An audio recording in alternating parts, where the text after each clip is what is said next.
think one of the main questions a holy book asks is who are the people?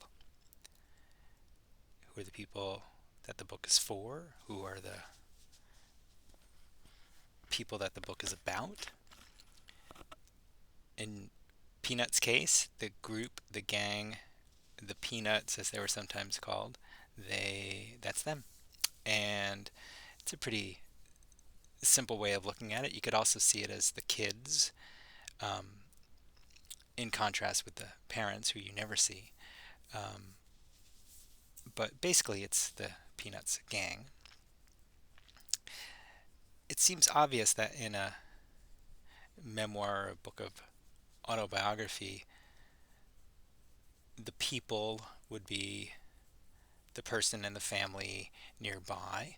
But I've never seen it pronounced so boldly as Joe Chiappetta's book, Silly Daddy. He's saying, "Ha, the peoples," and then he goes to list them. He sort of gives us the rundown. This is my kid. She's part of me. Together we're a family. That's what it means now when I say the peoples. When the sky feels big, bigger than anything, that's the best time to yell it out. And it's really, yeah, just setting up who this book is about, who is special in this landscape, who the tales are about. Here's one from the self-published comics. This is Jen Sandwich from Total Trash. It's The True Tales of the Cat Club featuring me, Jen Sandwich, Meredith, Penny, Hilly. It's the After School Gang, Palmetto, Florida, 1988.